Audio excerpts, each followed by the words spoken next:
Hello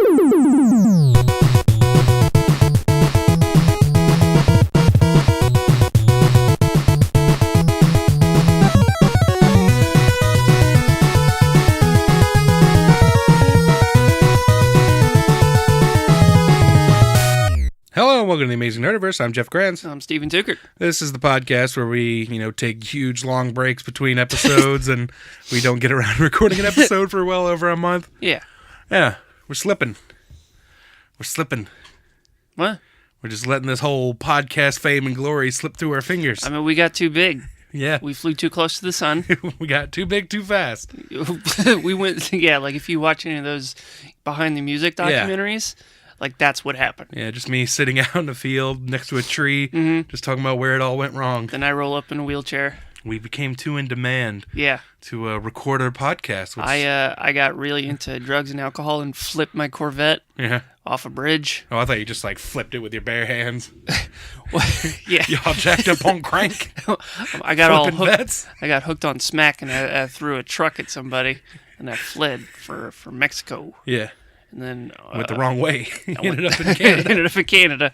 And I drove off a bridge. And I spent a couple weeks in the clink. Yeah. And I'm swole now. I'm back. Yeah. He's here. You see him. He's yoked. Yoked? Yeah. Is that a new thing? Is that what the kids say? It's not new. It's just a thing I've heard. Where? Where I hang out and shit. What do you... Here? Yeah. You don't leave your house. Yeah. People come by and like, you yoked in here? Oh, nope. All right. Later. That's enough yoking around. Perfect. You tied that up with a bow.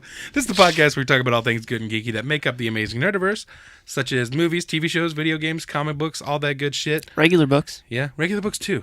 Sometimes you forget about that. Audiobooks. Not only are we getting ripped and cut and yoked on this podcast, I've never heard. We're also talking about the finer things. And I'm gonna Google that.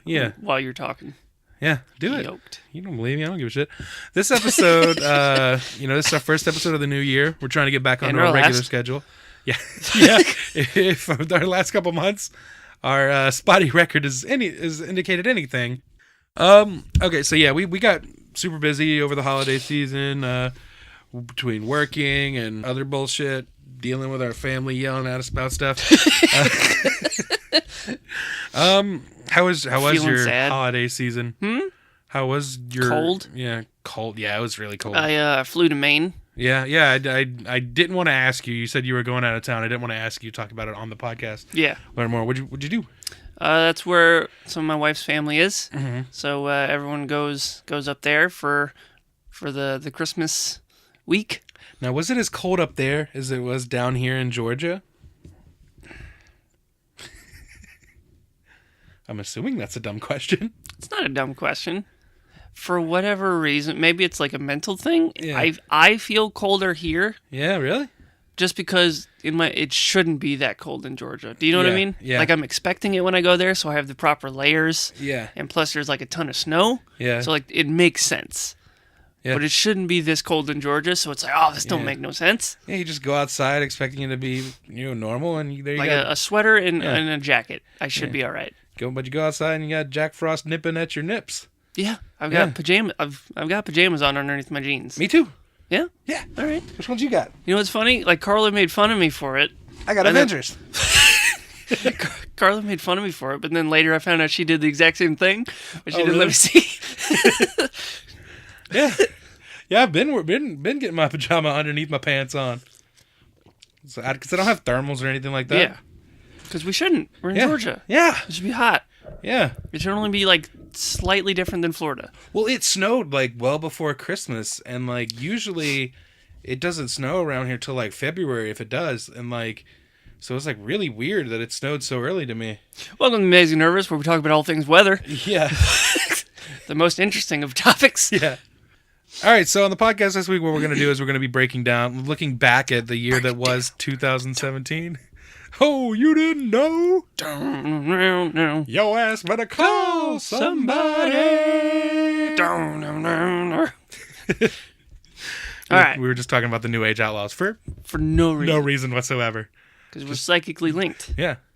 All right, so what we're going to do is we're going to be breaking down the... Or are we just off to the same start as always? You know what? Same start. Yeah. All right. So what we're going to do is we're going to be breaking down, looking back at the year that was 2017, the horrendous, horrible year that was 2017. Yep. Probably the worst year of my life. Good. Yeah. But there were a lot of great movies and stuff that came out, some disappointing stuff. We're going to look at it all. We're going to break it down, starting with, we're going to talk about our top 10 movies of 2017. Can I have your Nintendo Switch? No. All right. So first, did you have your top 10 list of movies? Yes. Okay. Did you have like honorable mentions or anything like that, or? Because I wanted to go break down my honorable mentions as well. Okay, you can do that, and I'll if. Did you have any? Not really. Okay. I just kind of threw this together just now. Yeah, you did. Yeah, I watched you right in front of me. I scribbled. But yeah, like me, like I've been keeping track of this all year, and I've been having like a top 10 list that I've been like adjusting throughout the year and everything, just to kind of keep on top of it. Mm-hmm. And so I had some stuff that I liked that got pushed out eventually, as the year went on, some stuff that, got edged out of the list. So I just wanted to touch on a few things. There's a couple things on my honorable mentions list that are probably going to be on your list, so I'll skip over those for now. But first up, starting with Colossal. I love this movie. Colossal is fantastic. It stars Anne Hathaway and Jason Sudeikis. Smaller movie. It was a movie that I really tried desperately to see in theaters, but it wasn't playing anywhere near me. I think it's on Hulu. I have it now. Like okay. it was like, this was a movie. I think it came out in like March, but it was very limited release, and I was looking everywhere for it.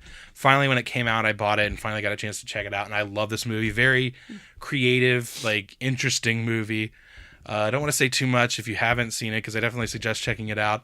But it involves Anne Hathaway as a person that kind of screws up everything in her life all the time, and she somehow finds that she can magically control this kaiju that's attacking South Korea. Does she have cat powers? She has some kind of connection to it. No, that's a different movie. Oh.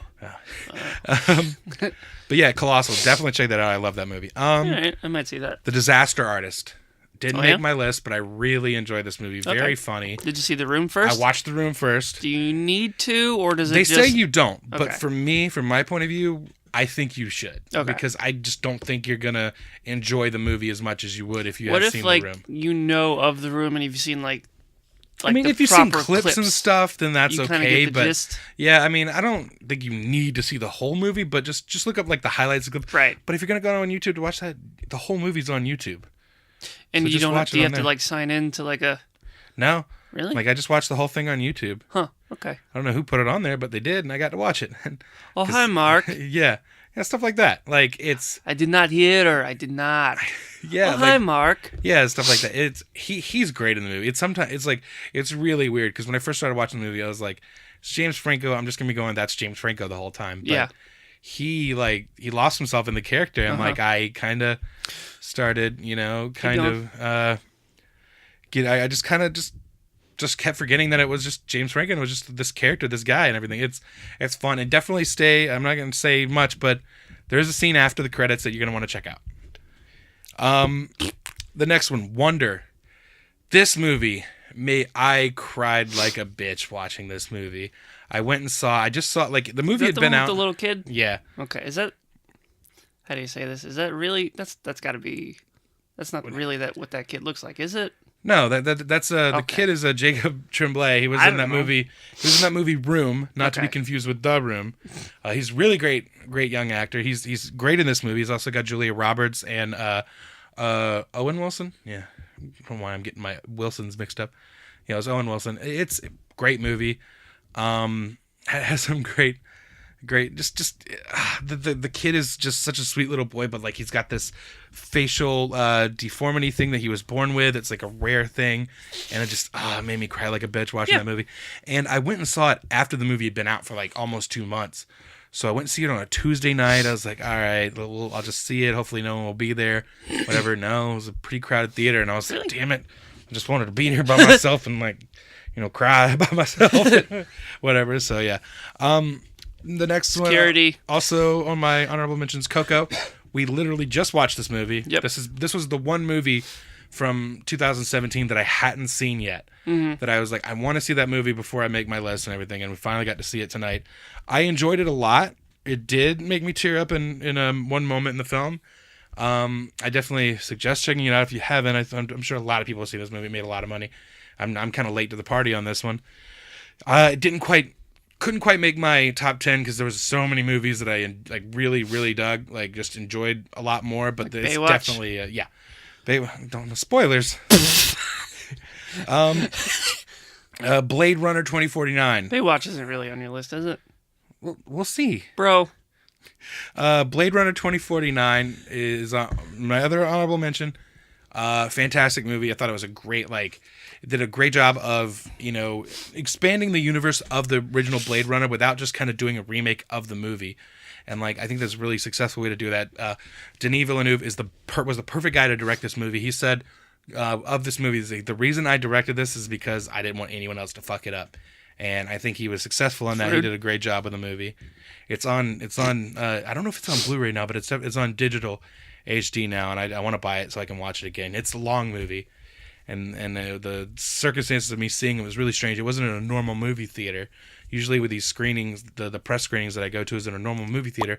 This one was in some, like, I think it's a company that does like special event screenings, like when they do like movie screenings in the park and stuff like that. I think they do those sorts of things. Mm-hmm. But it was in like their offices and stuff, and they had a little theater in there. It was just a strange circumstances of seeing the movie, but it was early as fuck in the morning too. I was tired, and I was like, I have to sit here and watch a 2.5 hour movie. So I definitely want to watch it again, but I enjoyed the hell out of it. And finally, Wind River is my other honorable mention. It's a smaller movie with Jeremy Renner and Elizabeth Olsen. You know, you got Hawkeye and Scarlet Witch in there, and the Punisher. John Bernthal's in it too. Oh, okay. It's a great movie about a murder that happens on an Indian reservation and everything, and he plays Jeremy Renner plays like the fish and wildlife game, that guy, the animal expert type guy, just like tracking and stuff like that and hunting. And Elizabeth Olsen plays an FBI agent who is the closest person to this remote location to come up there, and she's trying to solve the murder and everything. It's excellent movie. I really liked it. Okay, that's all for my honorable mentions. You said you didn't have any honorable mentions? Nah. Okay, so let's jump into our top 10. How about let's do this? How about you do your 10 through 6? I'll do my 10 through 6. You do your 5, 4, 3, 2. I'll do mine, and then we'll just do our ones at the end instead of going back and forth. These are somewhat in order. Like I just kind of. I'm going to start with number 10. Okay. Right? Justice League. Justice League made your top 10. Yeah. Okay, it did not make mine. There were enough things in it to make me like it. Mm-hmm. I was entertained. Mm-hmm. There were bits that I liked. Yeah. And they overshadowed the things that I didn't like. Yeah. So I agree. Like, I liked the movie overall. It wasn't as strong as I wanted it to be. I wanted to love it. I just ended up liking it, but it was a mess as a whole, but there were plenty of things in it that I really, really liked. Like moments in it that I loved, and that I wish they were in a better movie overall. But as a whole, because it was not the strongest movie it could be, it didn't make my list. Mm-hmm. Did anything in it make you cry? I don't think so. No? I can't remember. I saw it 3 times. Mm-hmm. But I don't...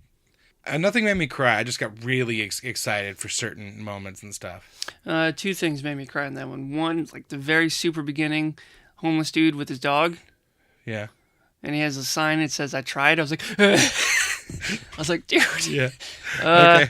Then later on, towards the end, Barry's talking to his dad in jail. Yeah. And his dad says something to the effect of, like, "I'm proud of you," or "Look at you go." Yeah. And I was like, yeah, that was about it for that one. Speaking of that, I really liked that song in that opening scene. Everybody knows. I really liked that song a lot in that opening. All right. What was your number 9? John Wick 2. John Wick 2? Yep. Yeah, definitely. If it weren't for the dog and him trying to mind his own business, I probably wouldn't have cared. Yeah. But since that was kind of the main theme for me. Yeah. I was like really into it. The main theme for you was just someone trying to mind their own business. Like first movie, like, hey. Yeah, he was out. They got his dog. Now I'm thinking I'm back. Awesome. Yeah. You know. How do you think this one stacked up to the first one? I would say it's as good. Yeah.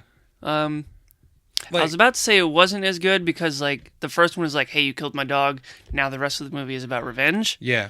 But since the whole movie is him trying to mind his own business, yeah, they got me hooked. Yeah. Well, So I think I was along for the ride. Yeah, it's because I think for me, like, the action and stuff is definitely, like, on par, and even some stuff is maybe a little, like, I mean, it's been a little while since I've seen either film, but I think maybe I was into the action a little more in John Wick 2, but the story was a little stronger in the first one for me. Right. But I'm curious what the actual script looked like how big it was, since it was so much action. Yeah. Do you know what I mean? Yeah, seeing scripts like that where it's all action. Yeah, how much of that is written under the script and everything. Yeah. But much the writer just goes, I don't know, just do something cool. And they just I love seeing the expanding of that universe and stuff like that. Like, you know, just that's a really interesting world, and like the world that character lives in and stuff, and seeing that, you know, open up a little more. You know, they're going to be doing a third one, and I want to see where it goes from there. All right, what was your number 8? Let's see. Power Rangers. Okay. Again, did not make my list. I enjoyed it. I liked it. Yeah. Upon a second watching, I was like, they could have sped this up a little bit. Yeah. It did take them a while to actually, like, for it to be morphin time. I mean, I'll give them the credit for, like, hey, let's spend some time with the characters, try to get to know them. Yeah. But at a certain point, I was like, all right, I think everyone gets it. Just put them in the suits. Yeah. You know what I mean? Like, that's the thing. The character stuff is the strongest part of that movie. Is like those my only drawback on the characters was, like, trainee. Yeah. Like, when they're all sitting around the campfire, it's like, we talked about this before. Yeah. Like, Zach is like, he, like, throws down some real shit. He's like, I don't know if my mom's going to make it through the night. Yeah. And Trini's like, I moved 3 times. I'm like, all right, come on. Yeah. Just talk about something else. Yeah. Like, I'm always the new girl. Maybe don't go after them. My mom is on death's door. It's like, I mean, I guess I get it, but like, I'm still not in love with the designs, the character design, the costumes, and they grew on me a little bit. Yeah, I get it, but I still Why do they always have to change stuff so drastically to make it like that? Like, why don't just do a new and improved, like, upgrade on what the originals look like?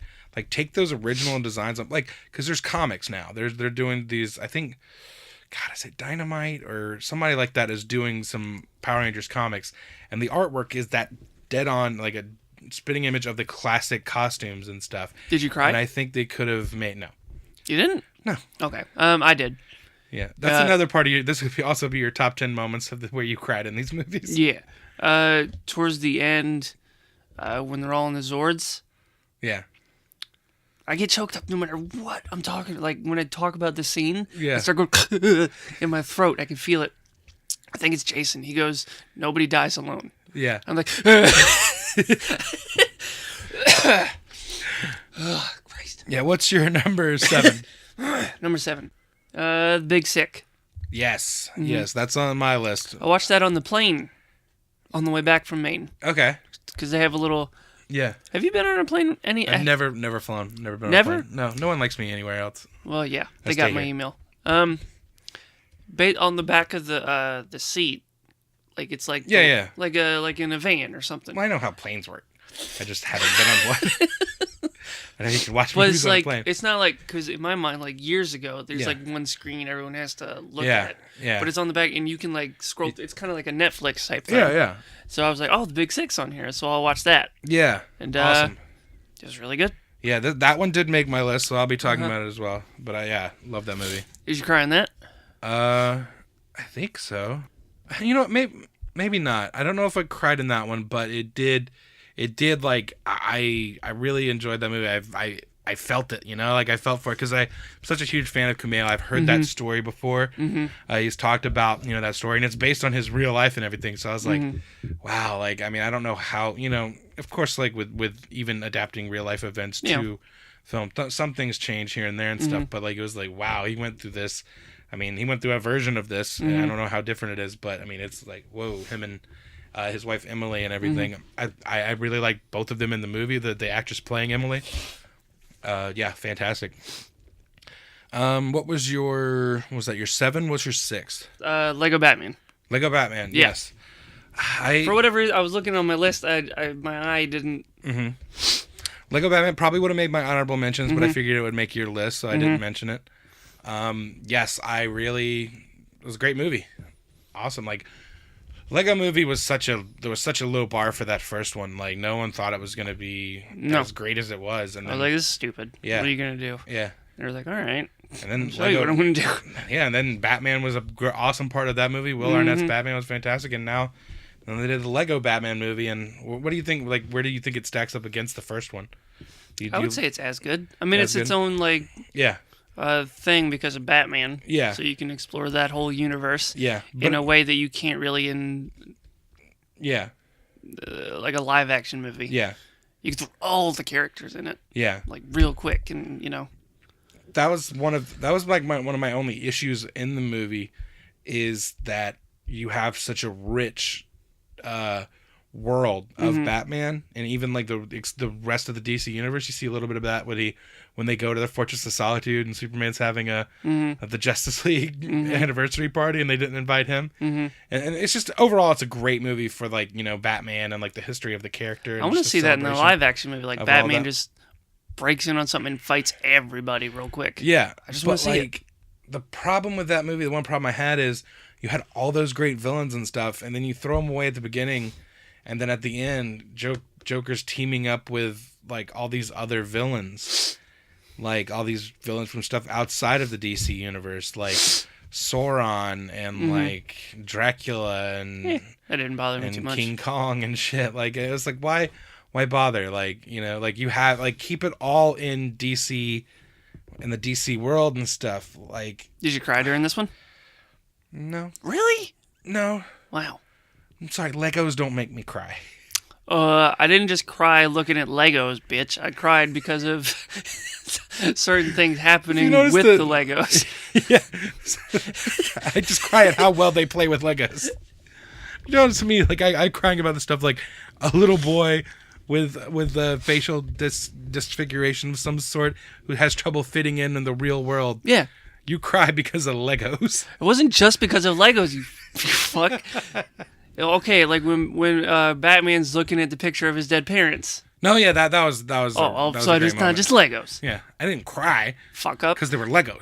But then later on, when like, it's like Batgirl, Alfred, and Robin, they're all sitting around like after he caught them all on the plane or whatever, and he puts them all in the little ship, and he presses a button and sends them off. Yeah. So that they don't get hurt. Yeah. It's like I cried during that. Yeah. When he hurt Alfred's feelings, I cried during that. All right, so when you hurt the Joker's feelings, for some reason, I cried. I really did. Oh, there's something broken inside of you. Yeah, there is. All right, so I'll do my 10 through 6 now. My number 10, It. You psychopath. I'm sorry, I like good movies. This was a fantastic movie. Like, did you cry during that one? No, I did. Why? What part was it? The part in the house?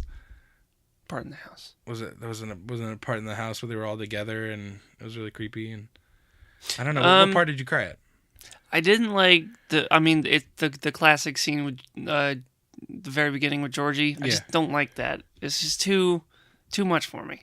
But at the end, it's a horror movie, right? I don't care. Well, but at you the don't end, like horror movies. So. The very end, Richie's line kind of gets me when he's like, "Now I gotta fuck up this clown." That made you cry? But like in a that's awesome way. Oh. Like, you know what I mean? Like, yeah. I mean, I was like, "Fuck yeah, that's a badass line." I didn't immediately resort to shedding some tears. But yeah, they did such a fantastic job of this is just the children's part of the story, which is interesting because I that's what I thought the old movie was, and the miniseries, and in a way it was, because the first book of it was the adult versions of the kids getting the phone call that they need to come back. They all made this promise they need to come back, and so you're seeing them where they are in their life in that moment. And then each one of them, when they get the phone call, they flash back to their childhood, and you see little chapters of them being kids and dealing with that at the time. Mm-hmm. And then it ends, and then they go, and then you see the second part of the movie is kind of still jumping back and forth. They made the decision this time to split it into two movies, and the first movie is all the kids stuff, and the second movie is all the adult stuff. I think that's a smarter movie for the way they're doing this. Mm-hmm. It's a smarter move. I liked the movie a lot. There were some things that kind of got left out a little bit that I kind of wanted to see. Well, you got 90 minutes. Not some of the stuff that was in the book. There was some things that went a little far that, yeah. Everyone was calling them like cowards for not. Yeah. It's like, we get it. Diving into the. It's like, all right. Diving super into the racism and the. And the child sex and stuff like that. Like, just from what, like, the town bully. Like, yeah. I completely expected him to have been spouting out the N-word whenever he was not on screen. Yeah. I was like, I get it. Yeah. He looked like he always looked like he just got done saying it. Yeah. So yeah, I'm okay with that. Like, we get enough of that in real life. I think it's enough. Yeah, like this is not a movie that's about that. Mm-hmm. It's about something not quite as scary, a horrific clown in the sewers. And at the same time, it's not for us to say. What? I don't know. Just throwing that out there, covering all our bases. Keep going. Hey, you can't be too careful. About what? Maybe we shouldn't be telling people what they should and shouldn't say. Telling people they shouldn't be shitty asshole racists? You never know. I do. I'm gonna go ahead and say it. You shouldn't be the piece of shit that you are. If it offended you that we said you shouldn't be racist, I'm sorry. All right, number 9. We're gonna get a lot of letters. Oh, yeah. I hope so. You listen? I was like, kind of flattered. Like, All right, my number 9 is War for the Planet of the Apes.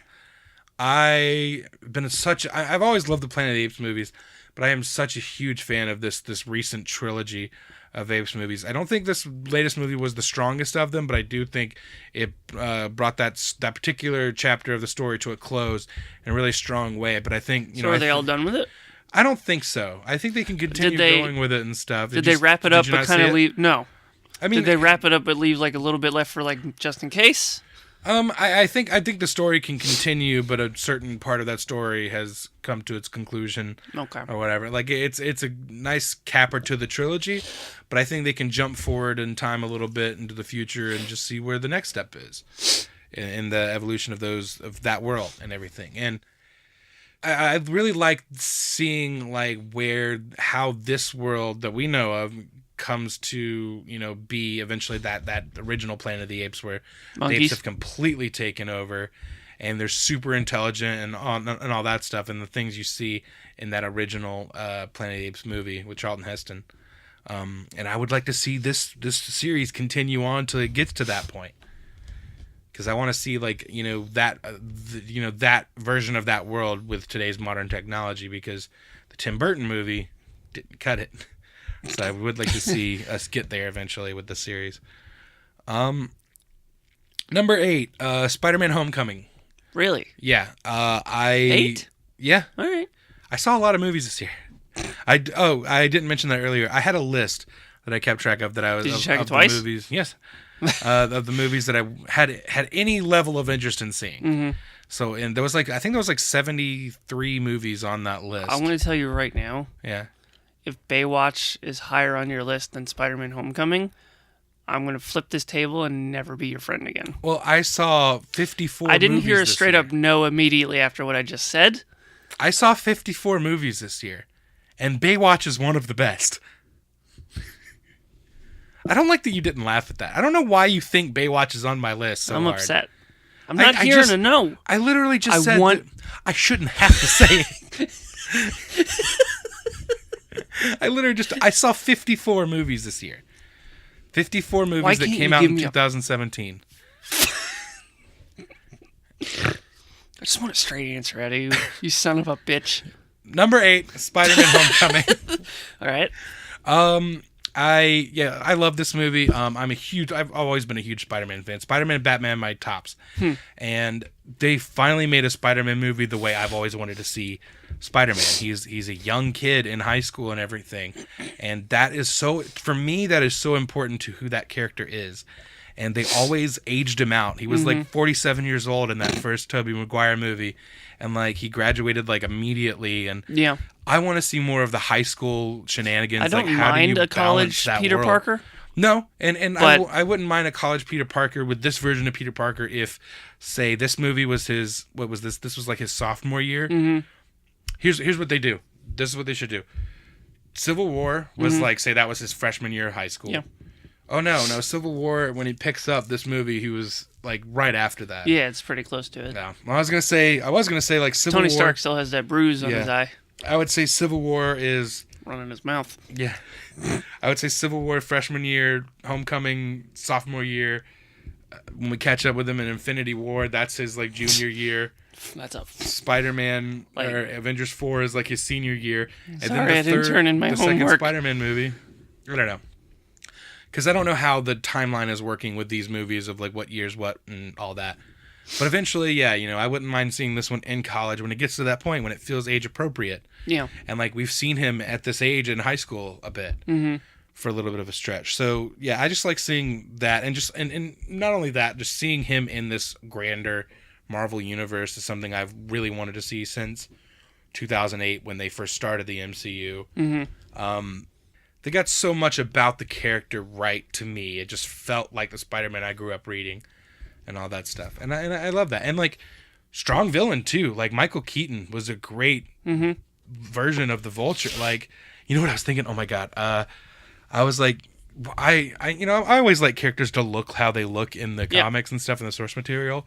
Vulture would have looked weird, but you know who you cast? Larry David. God. Larry David would be the perfect, like, old school, like, 60s Vulture. That would be amazing. I guess. I mean, who's the Rhino? Jerry Seinfeld? I don't know, but he is dead on, like, dead ringer. I'm the Shocker. But yeah, like, Vulture was a great villain. I loved how they incorporated, like, those villains and all those characters in the MCU. Like, how would they work? And, like, he wasn't, like, a strict, like, bad guy or whatever. He was just a guy that got dealt a shit hand. It was just like a regular blue-collar worker and stuff that got all this shit taken care of. And Tony Stark was the face of the people that took everything from him. And so, yeah, that stuff was really cool. And like, I liked that relationship. I was watching the movie again the other night, and I just... Did you cry? So much to love in there. No. Really? I mean, I'm sure it's higher on your list, so we'll talk about it. So we'll talk about what you cried at during that. When we get to that. Well, we'll talk about it again later. But my number 7, Wonder Woman. Okay. Another, like, it's just fantastic seeing this character done justice on the big screen. Like, especially, like, it's easily the best DC movie they've made so far. Yeah. No, you didn't like Batman v Superman better? No. Okay. Dude, we shit on those movies. I liked Batman vs. Superman. I don't like everything in it, but, like, overall, like, and the Ultimate Edition is a much better version of the movie. I wish that Ben Affleck could play... Stop, because we do this every time. Stop bringing up Batman. It didn't come out this year.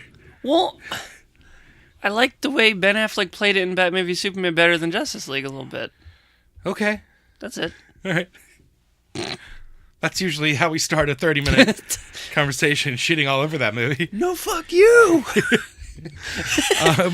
But Wonder Woman, Gal Gadot, she wasn't a big actress. She hadn't been in a lot of things, but she just completely, like, embodied what I want to see in this character on the big screen. She's fantastic. Patty Jenkins did a wonderful job of bringing this character to life.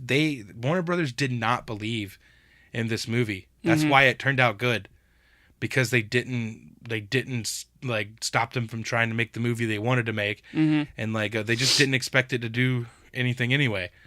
So they weren't expecting it to be a hit, and it surprised them and stuff. And that's why we see stuff with like Justice League is like a very mixed match movie, because they brought in another director and all that stuff, and they don't know what they want over there. And a lot of them have been, a lot of the executives over there have been losing their jobs and everything. And if they're that bad at doing their jobs, maybe they should lose their jobs. Like they should not be having this hard of a time in making the DC universe be able to compete with Marvel. You know what I think maybe one of the, maybe not problems, but reasons for that might be? Batman vs. Superman? No.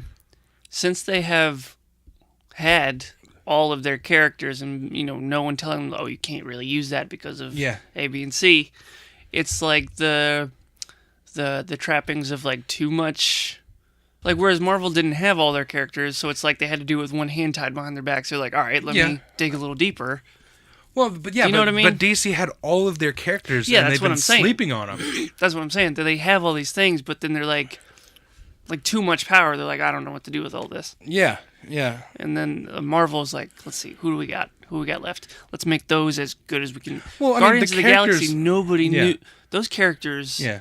Even farther down than like Iron Man when Iron Man came out. But to be fair, the characters that Marvel had were the Avengers. They had all the Avengers. But even the Avengers, I would say it's fair to argue that they weren't as well known as Justice League to a main audience. Like you could walk up to like, I don't know, someone's grandma and say Justice League or Avengers, and they might say, who's the Avengers? Yeah. Well, they would have before the 2012. Yeah, before then. Yeah. But Wonder Woman is the shining example of what the DC universe can be. Mm-hmm. And I'm still holding that up as like, this is what I want these other films to be. Aquaman comes out next year. I want to see that with this. And just, I mean, Wonder Woman is not a perfect film. There's some the ending, the Ares stuff wasn't quite as great. It should have been a lot better for this awesome villain from the comics, Ares. Like, should have been a lot stronger. I didn't necessarily like the route they took with that character in the end, but there's still so many great moments in this movie, and as a whole, like, I would say like 90% of this movie is fucking fantastic. I think it would have been a better twist to have it be the Dr. Poison lady as Ares. Yeah, like a shape-shifting type of. Yeah. You know what I mean? Well, I wish there was any shape-shifting involved instead of just like he just looks exactly like he looked normally and just has that stupid mustache and stuff. And even if in that flashback scene when you see him as Ares, like flashback in that cave, it's like he just looks exactly the same. I wish he would have looked different in that moment. Yeah. And then we go, okay, he just looks like that because he's trying to blend in now. Yeah. Yeah, but he looked like that in the flashback. That was the one thing I was like, oh, really? Like, just change the flashback, make him look like Ares should look. Get Jason Mantzoukas. Why does he keep coming up? Whatever you do. I think he's funny. I do too. I love that guy. But I like saying his name too, I think. Okay. It's fun. Yeah. All right.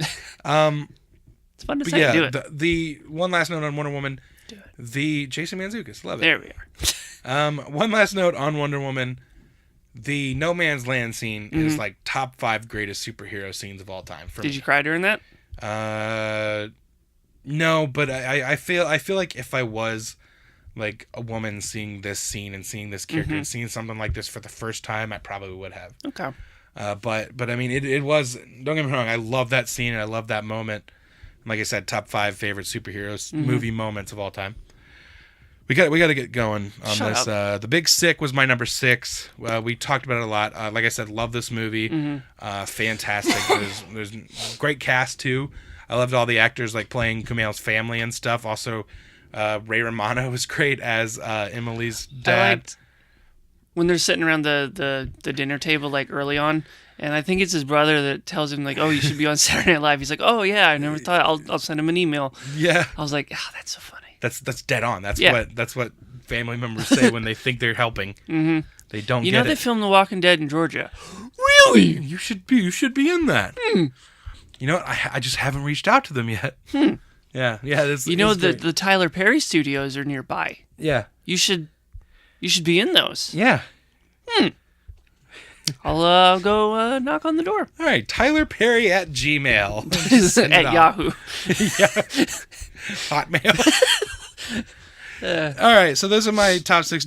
What's your number 5? Number 5, Thor Fraggle Rock. Yes. This movie did not make my list. No, yeah, it did. No, it's not on my list. Gotta make room for Baywatch, dude. Thor Ragnarok would have been on one of my honorable mentions, but it just did not make my list. I loved the movie. I thought it was hilarious. I loved it, but I saw a lot of movies this year, and there's some of them that I just thought were better movies that I enjoyed a little more. I'll choke you out if Baywatch is up higher than I do Wonder Woman and Spider-Man. I do think I saw a lot of movies that I just loved this movie that were just like phenomenal movies, and Thor Ragnarok was in my list for a long time. It just got edged out by some of the movies that I've seen in the past couple months. But go ahead, Thor Ragnarok. It was just a fun, good time. Mm-hmm. I liked the little bit more character development between Thor and Loki. Yeah. You got to see a little bit more of them. Like Thor pretty much, I forget exactly how he said it, but he was like, look, I can't change you, but you're still my brother. Yeah. And like that was a thing, that was a relationship that I felt like they might have been past the point of that, of like, you're still my brother, earlier on in this series. But I just like the way you said, like, look, you're the way that you are. Yeah. I'm not gonna be able to change it. We're still family. There was one funny bit where he's talking about how Loki like tricked him once when he was younger. He's like, and he did this thing with a snake because he knows I love snakes. Yeah. It's like, I don't know why, but that's just the idea of Thor. It's like, oh, I love snakes. Yeah. Like, see, that movie, I love that movie. I haven't seen it again. I have only seen it the one time, and I really want to see it again. Like a lot of these other movies, I saw Justice League 3 times. I saw Star Wars twice. I saw Wonder Woman twice in the theater, then a third time on DVD. I saw Spider-Man twice. Like all these movies I've seen multiple times, except for Thor Ragnarok. There's been so many movies that I haven't seen yet that I want to see, that I just haven't got a chance to see Thor Ragnarok again. And I might have missed my window of seeing it on the big screen. Possibly. I might try to still find a theater still showing it and check it out again.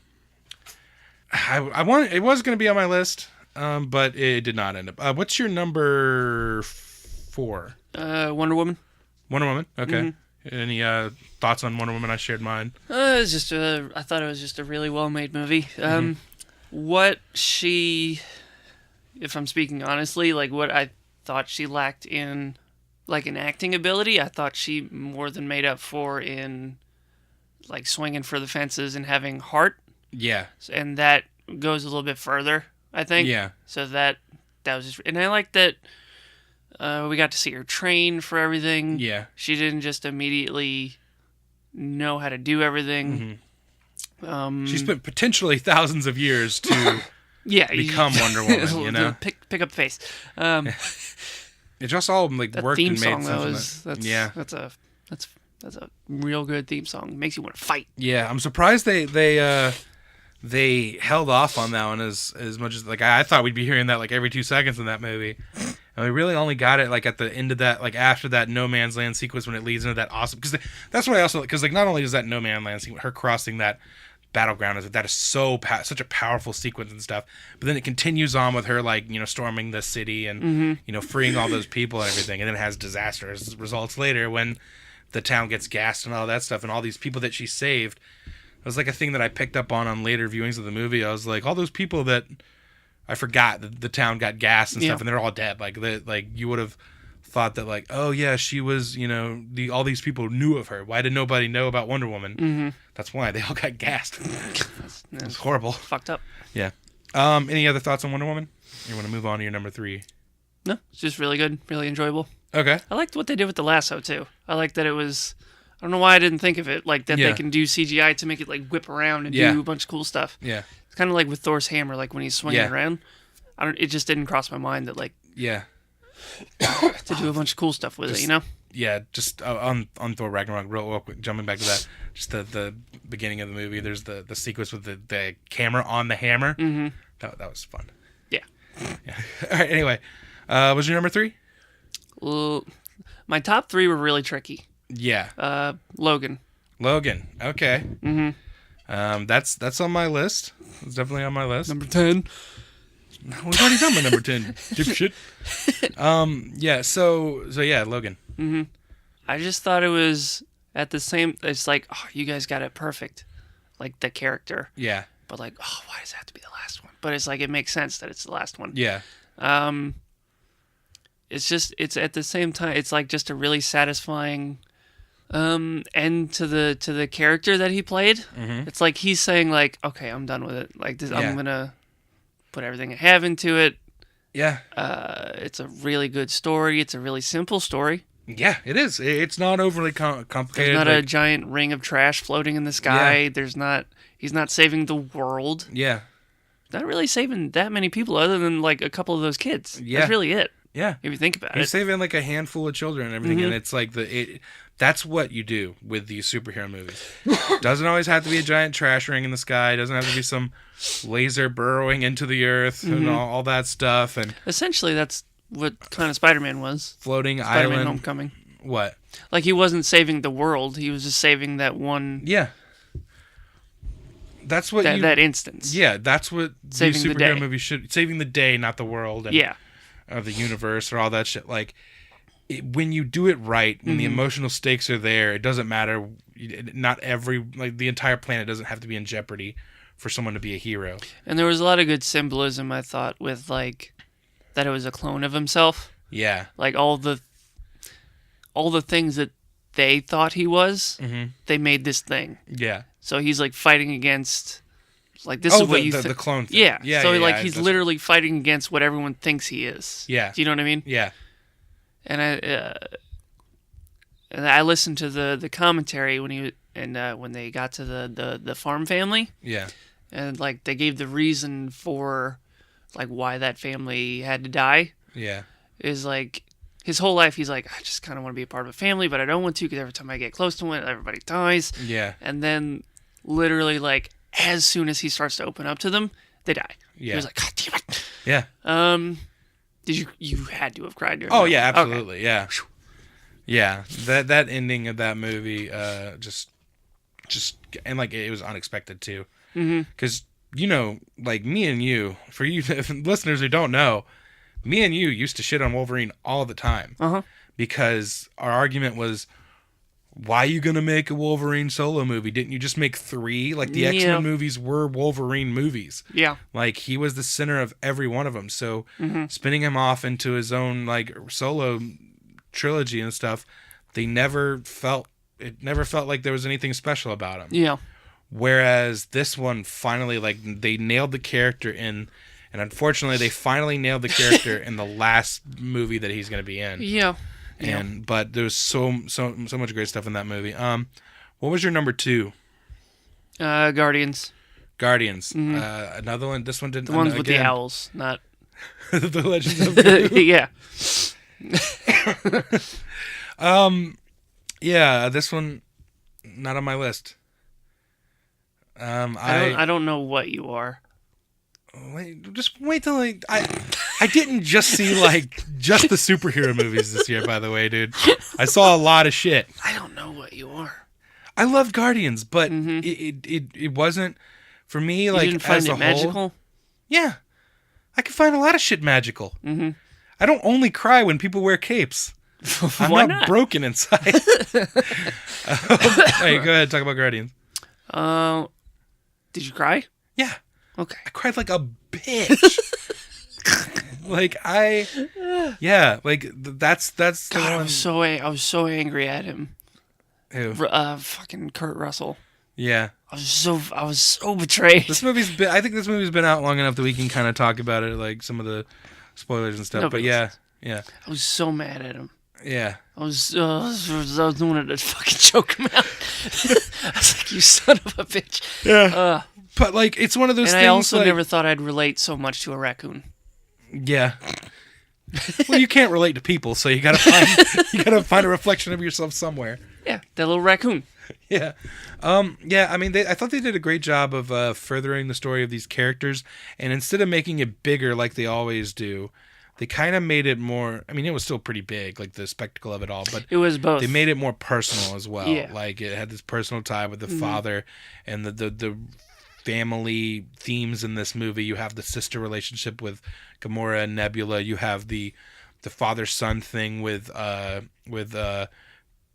Star-Lord and Ego, but also Star-Lord and Yondu. Like all that stuff was just so good. I watched it again recently, and a moment that I really liked was when they first go to the planet and they're riding on that little whatever it is, little thing, and there's like bubbles, and like Drax pokes a bubble, and just the pure joy on his face. I was like, it just made me feel good. Yeah, see, like Drax was one of the problems I had with the movie. I Really? like Drax a lot, but like he's Drax the Destroyer, and he was just there entirely for comedic purposes in this movie. Well, he's been hanging out with these chuckleheads, and they lighten him up a bit. I know. That's what but it like, is. yeah, I just still like him being this because Because now before he met all them, then he was they don't have a serious one anymore. Really, like they're all silly and fun and games, whatever. I mean, Gamora kind of like I want to see like the characters be different, and like when you're making them all too similar and stuff, you don't have that great like that ensemble thing. Well, they grew a little bit. That's part of it, I think. Yeah. All right, so that was your number 2? Yeah. Okay, and we'll do my 5 through 2 now. Number 5, The Shape of Water. I fucking love this movie. The one word that I would use to describe it, and I think everybody's been using this word, but it's true. This is a fucking beautiful movie. Yeah, water. This is a fucking beautiful movie. Like, Guillermo del Toro, this might be my favorite movie he's made. Like, I mean, I know he's made a lot of great movies. I honestly actually haven't seen Pan's Labyrinth. I know is when that you're the one talking with about puppets? What? It's the one with the I don't know. I haven't seen it, so It's I don't like know much David about Bowie, it. and there's like some puppets. No, that's Labyrinth. Talking about Pan's Labyrinth. Oh, I'm so fucking sorry. Oh, I'm sorry. Words mean things, and when I say them, they mean something. I fucking hate you. I honestly, this is why we haven't done this in a while. Yeah, now you're seeing behind the curtain. But The Shape of Water is a fucking beautiful movie. It's a love story mixed with a monster story. I don't think I cried in it, but this movie just like fucking burrowed its way into my soul, man. Like, it's just such a fucking beautiful movie and a great story, and like the main character, Sally Hawkins, is fantastic in this movie. She's mute, she can't speak, but she just delivers such a fucking I've seen a amazing trailer for performance. this. Okay, yeah, okay. Yeah, like I saw one trailer once, but I've been dying to see it, and I finally saw it, and I was glad I had only seen the trailer once and didn't remember much about it. And I just got to experience the story and everything. There's one sequence in the movie that feels kind of weird and out of place for me, but aside from that, as a whole, this movie. It's when Hellboy comes in and talks to the dude. Yeah, because he looks kind of similar. Doug Jones is great. I love Doug Jones. He's awesome. Who's Doug Jones? Is he the dude in the suit? He's Abe Sapien. He's a dude in the suit. He's like the. Is he in this? Yeah, he's the dude in the. Yeah. He's always in Pan's Labyrinth. He shows up on site. He's like, "All right, boss, what am I doing today?" Well, get your ass back in that tank. It's like, fuck. Yeah. But there's some parallels with the Abe Sapien role and stuff in there. But it seems like a movie that I'll want to see at home one night. Yeah, check it out because I fucking love it. My number 4, Get Out. That wasn't advice to you, but I'm not going to stop you from leaving. No, Get Out is fucking blew my mind. Like, I was looking forward to it. I'm a big fan of Key and Peele and like Jordan Peele and stuff from that, but seeing him do something completely different than I was used to, doing pretty much like an episode of the Twilight Zone with this movie, it was fantastic. Like this movie just it's one of those movies that like it came out earlier in the year, but I just remembered it the whole year, and I was like, I love the experience of seeing that movie for the first time in theaters. And it's also one of those movies that like after you see it, you want to see it again, like, because you can see things through a different, knowing where the stuff goes. You see it shines a different light on certain performances and certain moments and stuff like that. I haven't seen it. Yeah, I don't know if I want to see it. Why? I wouldn't say it's a strict horror movie. Okay. Like does the dude make it out all right? I don't want to spoil it if you haven't seen it. It looks like he's going to be in trouble the whole time. And you know what? It looks like it'd be really stressful for me. That's why I don't want to see it. I just want him to be all right. That's really it. See it. Like it's not a horror slasher kind of thing. It's all right. We're like he's all right at the last second, and then some fuckhead jumps out and cuts his nuts off or something. It's not like one of those kind of slasher things. It's a very kind of psychological and like I saw this movie with a packed theater opening weekend. And it was a predominantly African American theater, and it was just a great experience seeing this movie. Was everyone staring at you afterwards? No. Get him. Not more than usual. I was shirtless. All right. My number 3 movie, Star Wars: The Last Jedi. Okay. I know that this is a very divisive movie. There are people that like it. There are without people spoiling it. Like, why is it divisive? I can't just really go into it. I can say in broad strokes. I can say this is a very different Star Wars movie than any movie that's come before. Is it because C-3PO identifies as they? Yeah. No, like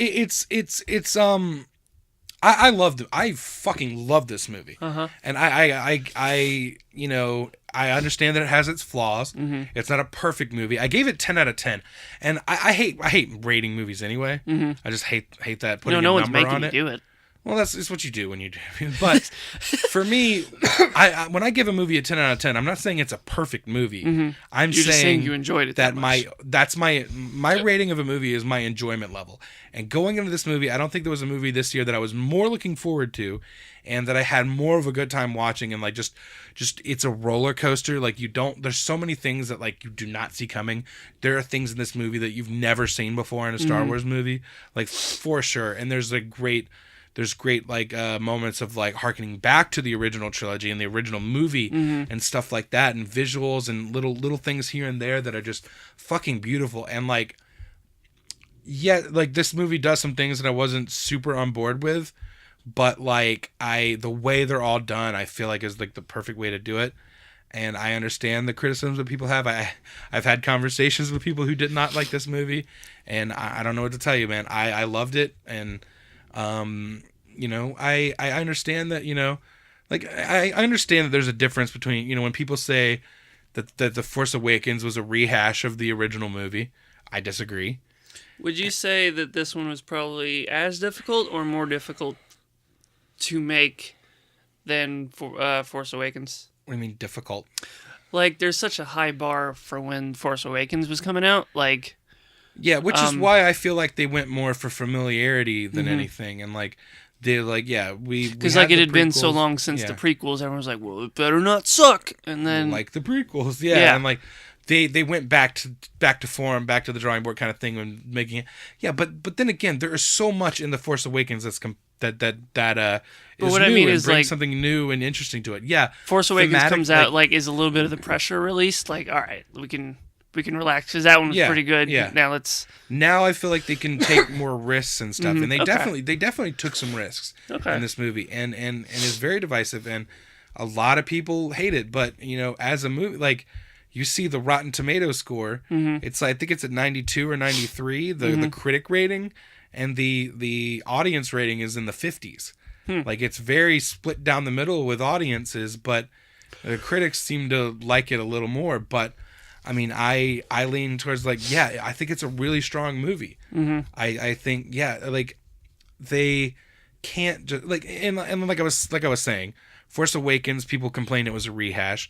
This movie, they complain that it's not my Star Wars. They went too far the other direction. And I get the people who have complaints. There are people that have complaints that like, yeah, well, I just don't mean, you know, I complain about both ways, but doesn't mean like, you know, you can't have somewhere in the middle and everything. But I get that argument. But there are some people that just complain, and there's people that, you know, do that stuff. I'm not saying that's everybody, but for me, like, and if someone has a legit arguments and gripes and stuff with a movie, I'd be more than willing to discuss that. But when their only argument is like, oh, this movie sucks, it's like, why? It just sucks. Like, okay, well, thanks for having an opinion, buddy. Like, thanks for showing up to play. I loved it. I don't know what to tell you. Like, it's hard to go. Like, you said you're seeing it this weekend. Yes. So you haven't seen Star Wars at this point. We didn't. I don't think we mentioned that on the podcast. That's why I thought we did. Did we? Okay. No, anyway. So yeah, you haven't seen it. You're seeing this weekend. I've avoided like any spoilers or even like more trailers and stuff. Yeah, like I don't feel like. And normally I don't mind.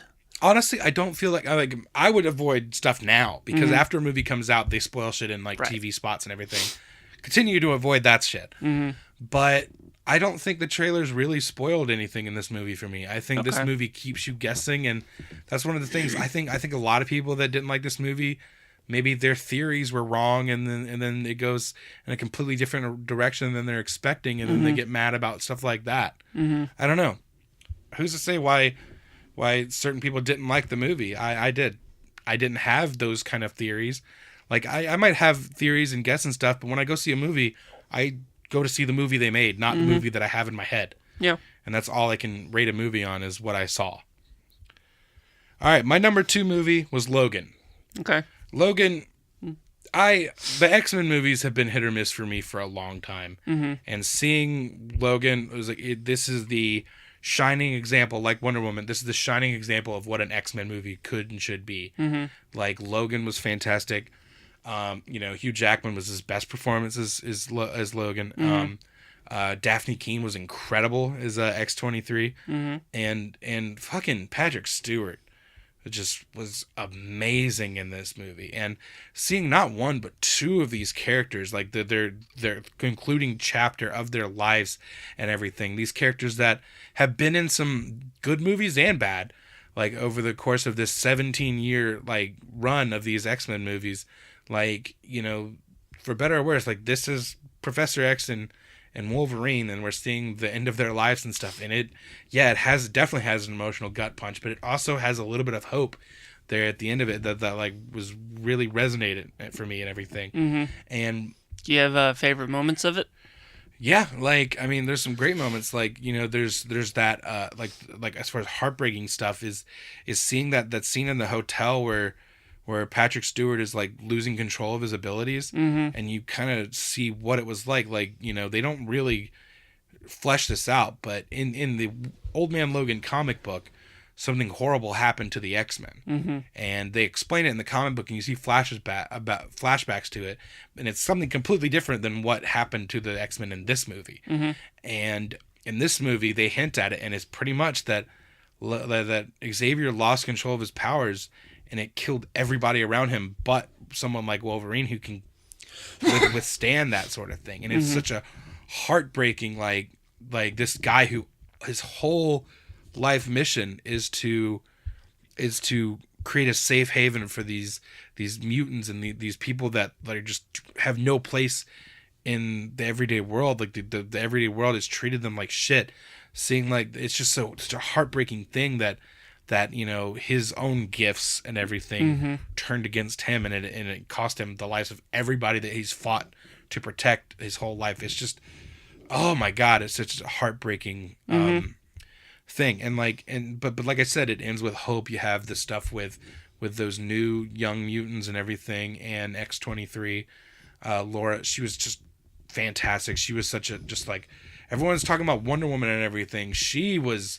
I thought she was like one of those like awesome, strong female characters. Like, whoa, like this is where we're at now. You can do stuff like this with this young girl that like beats, like she just kicks so much ass and everything. And it was a great performance by her too. I think she's such a young actress, and like I said with Sally Hawkins on The Shape of Water, she doesn't speak a lot. I really like when they're in the limo and Logan's it's like, he says, I can't remember exactly, but he's like, we can't take her. We don't even know who she is. And then Professor X is like, you know who she is. Does she remind you of anyone? Yeah. All right. And when Logan's carrying Professor X like out to the truck. Oh, yeah. And he's like, he can't just let it go. He has to say it wasn't me. Yeah. You know what I mean? I was like, oh, fuck. Even at that point, it doesn't even matter. Also, I didn't catch it until like later on. I don't know if this is really spoilers, but like when Professor X is going, it's been out since March. I think it's okay to spoil this one. Like he's talking about the boat. Like I didn't catch it at first. Oh, they talked about like going he was off looking forward to it. I was like, boat in the middle of nowhere so that they wouldn't hurt anybody. I was like, he was looking forward to it. I was like, yeah, God damn it. That made me cry. Yeah. Fucking. Like, this is my number one like superhero movie of the year, just because like. There's been a lot of great superhero movies. There've been some misses and stuff like that, but that's why some of the movies like Spider-Man made my list. It was lower, but Guardians and Thor didn't make my list because like they were great and they were strong movies and everything, and they were a lot of fun. But this one had that emotional weight that the other ones didn't quite have as much. I mean, like Guardians definitely had some emotional weight to it, and I love that. Thor, I don't think it did. It had moments and stuff that should have had more weight, but they didn't really feel like they had longing, like effects on the characters involved and stuff like that. They immediately went back to. Well, they went for more fun rather than which is. But so did Guardians, and then at the end, that movie really had that emotional gut punch and stuff that it needed. Whereas, you know, Thor was front loaded with that stuff and didn't have the lasting impact of it that I thought it should have. Okay, what's your number one? Terminator 2, Judgment Day. Okay, that's a strong movie for any year, but it didn't come out. Well, you know what? They did re-release it in theaters this year, so if of any other year, you could go with that one. I forgot that they did. If I would have seen it in the theater when they did the 3D thing, I could have done that, because that is one of my top 5 like favorite movies all time. No, it's Spider-Man. Yeah. Okay. For me, it was. This is probably the only movie that I cried for the opening sound. Yeah, I know what you're talking about. They used the Spider-Man fanfare from the Marvel logo. That was it. Yeah. It's because it was something that meant so much to me growing up, being taken seriously. Yeah. It was what it needed to be. I would put it with like the Christopher Reeves Superman, with like the right characterization of that character. Yeah. Being done properly by the right person. Played by the right person. Played by the right person. Written the correct everything way, just kind of matching up. And just doing what that character should be doing, in my mind. Yeah. Like, everything, like, made sense. Like, he shouldn't have all the answers. He should just be, like, making it up on the fly and making mistakes. And Spider-Man's always been your favorite character, right? Yep. Yeah, and how many times did you see that first Sam Raimi Spider-Man movie Probably in theaters? Probably about 20. Close to 20 times. Close in to theaters. 20. In theaters. Yeah. To be fair, like, a lot of it was also dollar theater. Yeah. So, it's not like I spent, like, $4 billion on it. Yeah. Do you like this version better than that version of it? At the time, you were seeing Spider-Man on screen. Right. Now you're seeing a perfected version of the character. Like, it's not just like, oh, I can't believe they actually did it on the big screen. It's hard for me to separate the nostalgia factor of, like, having the first one. Yeah. And this new one. Spider-Man 2, Tobey Maguire, is still, like, that's pretty great. Yeah. As far as all, like, it's just a really great film. Yeah. I think it's a really strong. Even the first one. I mean, there's some things in it and stuff that I'm not a huge fan of, but those first 2 Sam Raimi movies are pretty strong for them being what they were at the time, where superhero movies weren't a regular thing at the time. It was like X-Men, and before that, it was like Batman and Superman every 10 years. I might say maybe. I mean, this might be just because it's new, but I might put this one because, like, even for the one scene where, like, he's under all the rubble, right, and there's no one around, like, it's just him. Yeah, that's what Spider-Man is. Yeah, that's a perfect Spider-Man moment. I mean, it's pulled straight from the comic books. But like, he realized, like, no one's coming to help. Yeah, I'm here. This is it. Then he looks and he just sees. He doesn't think of other people. Yeah, he's like, just me. Yeah. Then he calls himself Spider-Man. Yeah. He doesn't say, all right, Pete, you can do this. Yeah. He's saying, all right, Spider-Man. Come on, Spider-Man. Yeah. That made me cry. Yeah. Like a bitch. Yeah. I love that moment. Because, like, he's, in that moment, he's calling himself Spider-Man and, like, truly becoming Spider-Man. Yeah. Do you know what I mean? Yeah. So, like, that's kind of, like, if I'm going to do this, I'm going to need to really believe in myself. Yeah. Otherwise, this isn't going to work, and this is where I'm going to die. Yeah. That's why this one is in my top 10, whereas the other Marvel movies weren't. Because, this is the 6th Spider-Man film, but they did something special with this one. Yep. It's not just, like, Amazing Spider-Man, those movies, I liked Andrew Garfield. I think I liked Andrew Garfield a little better than Tobey Maguire as Spider-Man. I don't think they should have put him in high school. Andrew Garfield? Yeah. Why? Because I'm aware of his age in it. Well, yeah, but Tobey Maguire looked way older than... Now, yes. No, like at the time. No. I mean, like, now I can see it. Yeah. Like, at the time, I was like, obviously, I look like that in high school. You know what I mean? Like, I was like, oh, it's Spider-Man, so who cares? Yeah. I think Andrew Garfield felt more age-appropriate than Tobey Maguire did. Yeah. But Tom Holland is the age-appropriate... Right. I mean, he's still, like, 20 or whatever, 20, 21. Yeah, I don't need to be reminded. It doesn't matter how old he really is. The character is believable. And you can look at that character and go, yeah, that character is a 15, 16-year-old kid in high school, and that's what that character always should be. But it's more than just that. Like you said, there's so many things. It's not just, and fan service is not a bad word. People like to throw, oh, this movie's just fan service, blah, blah, blah. Who cares? I'm a fucking fan, and I want to like things. Yeah. Why is that a problem? Anyway. All right. So that's your number one. Mm-hmm. My number one is Baywatch. Baby Driver. It better not have been Baywatch. Baby Driver is my number one. When you said that, I looked up and I was like, oh, my number one is Baby Driver. I can string it all up. Baby Driver is my number one movie of the year. I am a huge fan of Edgar Wright. Mm-hmm. He's one of my favorite directors. You know I am. I'm a huge fan of him. I love his style of directing. Mm-hmm. Have you seen Baby Driver? No. You haven't? That's another one you definitely need to check out. It's just so much fun. Mm-hmm. Like the energy of the movie, it has this great energy to it. The way the music plays along with like the visuals and the scenes, from everything from like just like a scene like, you know, a car chase, it enhances it and stuff like that. It's some of my favorite car chases I've seen in movies in a long time. And then on the other hand, the music enhances not only a car chase scene like that, but also just a simple scene of a character walking down the street to get coffee is made more energetic and fun and visually interesting in this movie. And that's the type of things that Edgar Wright does so well. Mm-hmm. And I thought it was just fantastic as a whole. Like the performances, like I love Ansel Elgort is a guy that I didn't really know from anything when I saw this movie at the time.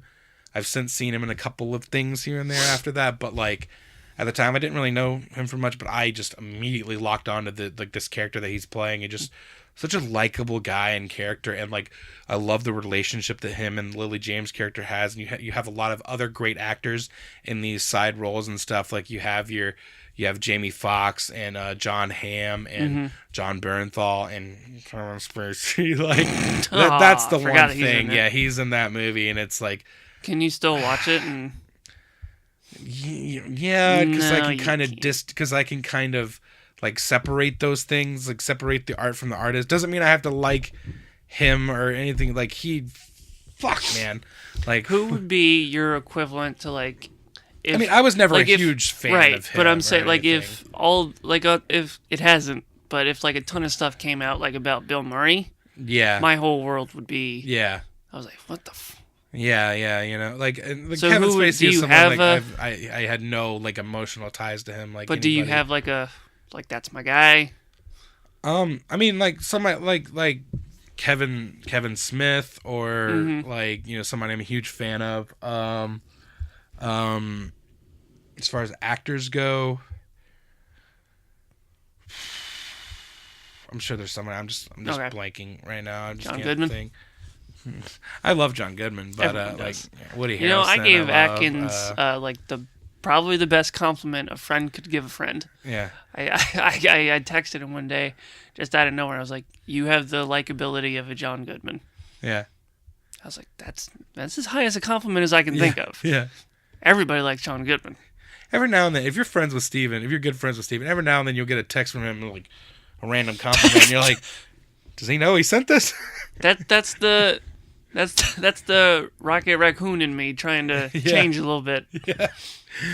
But all right, so yeah, Baby Driver was my number one. Yeah, and like I rewatched it not long ago, and the Kevin Spacey stuff, man, it sucks. Because I love this movie so much, and that is just like a black mark on the movie. Just his involvement in the movie and everything, and the things he's done, and all the things that have come out about him and stuff. It sucks, man. But that's not Edgar Wright's fault. It's not the other actors in this movie's fault. You can't, just because of the actions of one fuckhead, you can't like put it against the rest of the people that involved and worked really hard to make this movie. That's why, like, I mean, I don't know if haven't seen trailers or anything, but that new Ridley Scott movie, the money, all the money in the world or whatever, he was in that movie, and they, well, like a couple weeks before the movie came out, they completely reshot all of his scenes with Christopher Plummer and everything, and now Christopher Plummer is getting like award recognition and stuff for his performance in the movie. It's like, yeah, they should have done that. Yeah, and it's because like all the people that worked really hard on that movie, you know, like seeing all their hard work for naught, like if they didn't do something like that, it's smart and smart. Yeah, so. Kevin Spacey may be a fucking shithead and done some horrible, despicable things and stuff like that, but, you know, and we're hearing a lot about that stuff from a lot of people in the industry lately. These I think it was on the Nerdist that I was listening. Seth Rogen was talking. He was like, I feel like I should just put out like a tweet just to let everyone like, hey, I'm all right. I'm okay, everybody. Just to kind of like put his name out there and be like, hey, I'm all right. Just in case anyone was worried or wondering, I'm good. Just because like everyone keeps popping up like, oh, this person's accused of all this shit. Yeah. So he was like, I feel like I should just put out something like, hey, I'm all right, everybody. Oh, like I'm not doing these things. Yeah. Like that would be a bummer and stuff like that. Yeah. But yeah, yeah, I mean, there's not much more to say about it. Like, the horrible things and like all the people that have been coming out about all these things and stuff like that. They're really brave to be speaking out about this stuff. And now with their strength in numbers and all the people that are coming out against these disgusting people and stuff, it gives a little bit of hope that like, oh, maybe these people don't have to hide away and like just keep this like secret shame and everything. They can expose these fucking sick fucks. Mm-hmm. Yeah. All right. That all I said. Did I tell you about that one art? It was just a headline. God, what was it? Tom Hanks. Yeah. I forget how it was worded. I think we mentioned it on. Yeah. Maybe did we mention it on the podcast before? I don't remember. I don't know. It was just really funny. Yeah. Like, God damn it, I can't rember how. It was something worded. About like Tom Hanks. Was accused of being like just a great guy. Or something. Yeah. That would be one. That'd be horrible if Tom Hanks was accused of stuff like that. But he's not. He's a great guy. We know. You know what popped in my head yesterday? I don't know if I had thought about it before and brought it up, but I think Tom Hanks would make an excellent Jay Garrick. That would be cool. Right? Like the Flash movie. Mm-hmm. That'd be fun. He just has like the right. Yeah, I know you always like say America's Tom Hanks as Mr. Fantastic. Yeah. Someone said something recently. I was like, ooh, I would like that. What? John Hamm as Mr. Fantastic. It'd be a good one. I would love to see John Hamm replace Ben Affleck as Batman. Mm-hmm. So maybe he'd stop crying about it. Yeah. Just if you don't want to play Batman, just don't. I don't care anymore. I honestly don't anymore. Yeah, just don't fucking play Batman. Bro, just fine. Yeah. Like you did it twice. Yeah. That's it. He only did it twice. Yeah. All right. Well, so this is gonna be part one of our look back on 2017. We did our top 10 movies, and we had some great conversations about them. But we didn't. Yeah, we didn't really. Couple final things I want to put since we're on the topic of movies, real quick. Baywatch. My worst movie of the year, Transformers: The Last Night. Really? I mean, it's just I'm not in the bag for these movies. I only saw it because I'm writing for the website, and I feel like it'd be kind of a good idea to know a little bit about what I'm talking about for the Transformers movies. But yeah, I mean, all the other movies I can at least find things in it I liked, and this one I just didn't have that ability to do that. Just so much I didn't care for in this movie, and it is a better movie than some of the other Transformers movies, I think, but still doesn't mean a whole lot. And my biggest disappointment of the year was a movie I was really looking forward to, and it let me down. Alien Covenant. Like, we talked about that before we started rolling, actually. You were looking at the list of movies that came out this year. You were like, oh, yeah, I saw that. And it's just a bummer because... not for me. Yeah, Ridley Scott, I mean, you also haven't seen, like, all the Alien movies and stuff. No. So, I don't know, there's something wrong with you. But, it just didn't seem like a good time for everybody. Didn't cut it for me. See, I don't know why you just get so like you can't just watch a movie like normal people. Mm-hmm. You have to look at you have to put yourself in the shoes of everybody, every single character, every side character. Yeah, so it's not just Legos. Yeah. See? But you also cry at Legos. So? But you can't get into a movie. Yeah, like I identify with the Legos and what they're going through. Yeah. All right. If you like this episode, please do us a favor, subscribe to The Amazing Nerdiverse on iTunes, and do us a favor, leave us a review, because that's the most important thing you can do to help us out, help people find this show. If you're watching us on YouTube, please like this video and subscribe to our channel and leave a comment.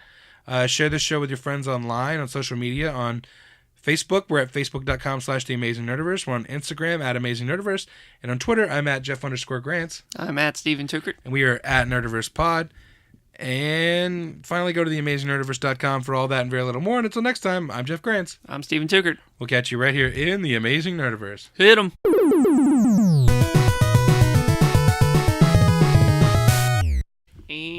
scene.